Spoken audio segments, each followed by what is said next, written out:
20 years after the release of the original Snake Eater, and almost a decade since the unceremonious expulsion of Kojima from Konami, this small, scrappy Japanese pachinko company has finally pulled back the curtain a little to unveil a few morsels of information for their reboot of the Metal Gear Solid series, Metal Gear Solid 3 Snake Eater Delta.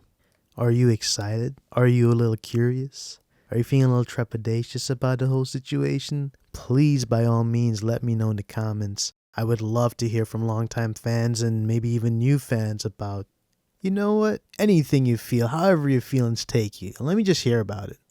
So there's a few things I'd like to address as a fan, some positives, some negatives, some question marks, something that's up in the air that maybe we don't know much details about. Hopefully we get more information as the time goes on.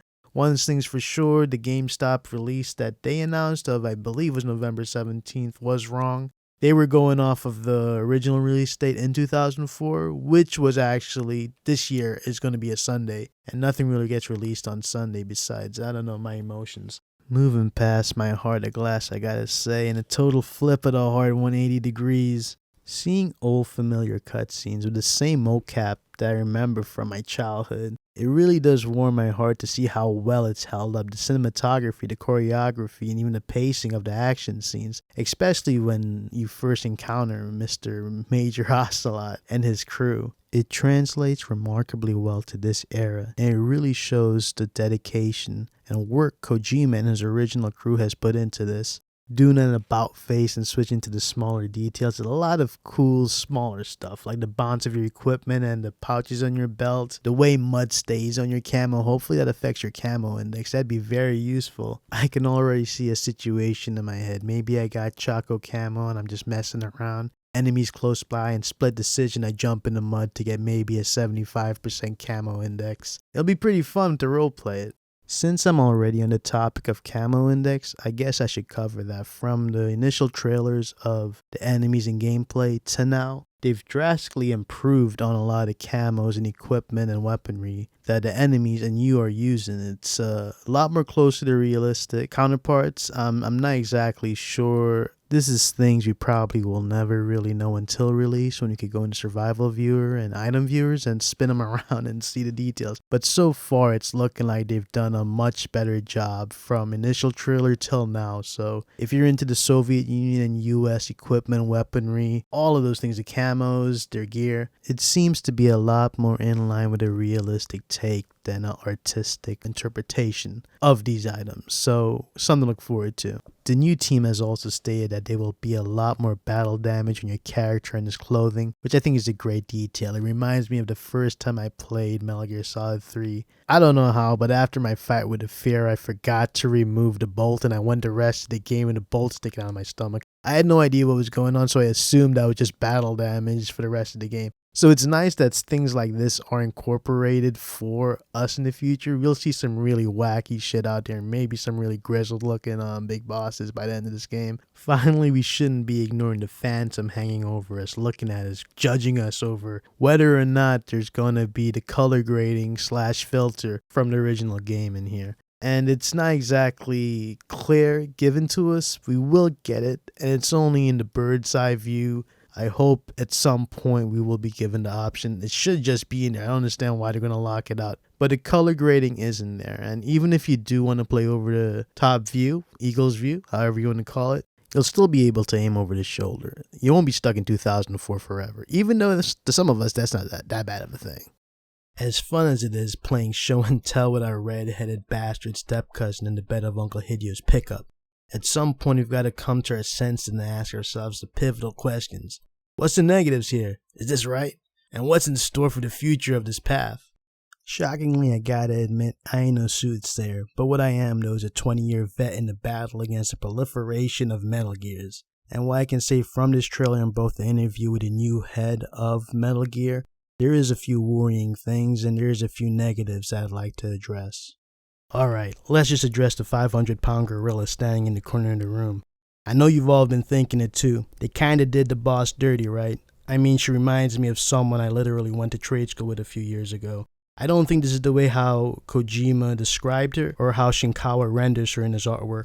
Now, maybe this is just some sort of limitation or some quirk of the Unreal 5 engine. I mean, we are moving from PS2 graphics to PS5 graphics, and maybe there wasn't a very good conversion there. But we'll see in the coming months. This is not how Kojima envisioned her, though. That's the truth. But I just have like this monkey in my back nagging me. It's saying current Konami really doesn't understand the reverence the West has with the boss.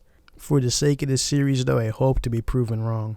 I don't have too many other issues here. One is more of a purist nitpick, and it's about the aesthetics.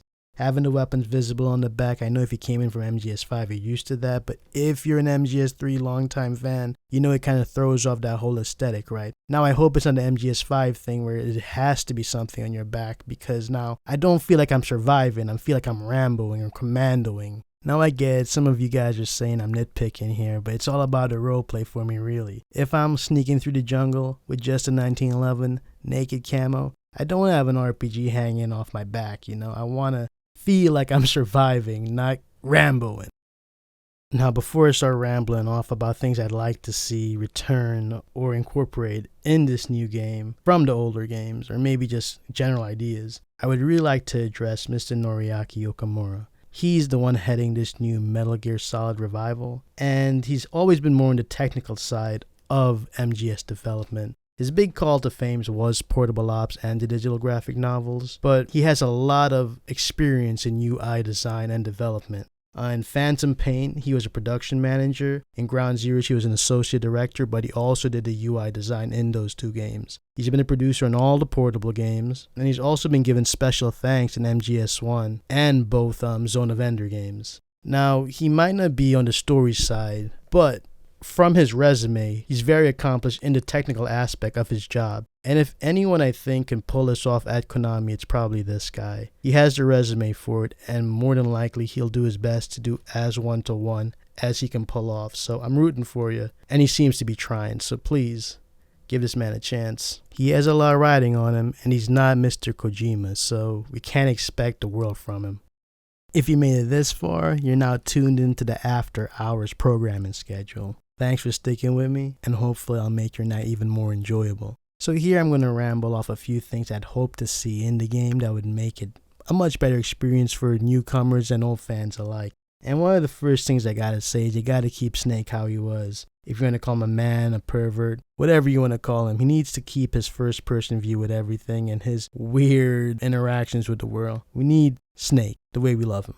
The second thing is, this is more of a two-parter, is the dream sequence, right? Because we know in Master Collection and HD Collection, the dream section is sadly gone. It's actually a pretty fun part of that game. All I'm saying is that they have the Castlevania license. Why not just put that in there? If you don't want to put a gameplay section of it, just make a short cutscene or something. Sort of piggybacking off of that is Sigyn's. There really isn't any pleasant way to word this, but I'll just call it his septic nightmare. But what has really happened here is we've been robbed of two of the greatest codec conversations. Now you may be thinking, man, Snake's so cool, he ain't scared of nothing, he ain't scared of no Frankensteins, no werewolves, none of that. Well, guess what, she uncovered something, and it's quite entertaining. Same thing with Sigyn, he has one of the best apocalyptic dreams you've ever heard of, and you'll really probably stain your pants listening to it. Now the next two I'm going to list is very big ask, but I'm telling you, if Konami takes the time and incorporates these two things into the final product of MGS3, I feel like it'll only improve this legacy tenfold and probably win over tons of fans. And one's the Secret Theater. This is pretty much like the original developers poking fun at themselves. There's a lot of parodies, there's a lot of what-if situations, just a lot of jokes and weird situations that I would love for us to experience once more in higher res, higher fidelity. Come on, Konami, you can do it. Now, the final one here is a really big ask, and I'm begging if they can do it. They probably won't, but please. The E3 2003 trailer that's 14 minutes long, I think, or 11 minutes long. I can't remember very well. What I do remember how action-packed and adrenaline pumping it was. Snake jumping off of waterfalls, being chased by dogs in the forest, spotting flares being shot up in the air to unveil Snake, firing his M16 in the swamps, mangroves on fire in the background. At the time it was shown, you really couldn't believe it, and in some ways Metal Gear 3 never really accomplished those goals, but it would be great if they can figure some way out to give us those scenarios again. I'm begging, please. I'd love you forever if you did it. So you've reached the end of this video. You have my undying admiration and love. Please do what you have to do to the video, junk it in the toilet, throw it out the window, whatever. And I hope in the coming months we'll provide you with a lot more entertainment on this channel. Have a good night and stay safe.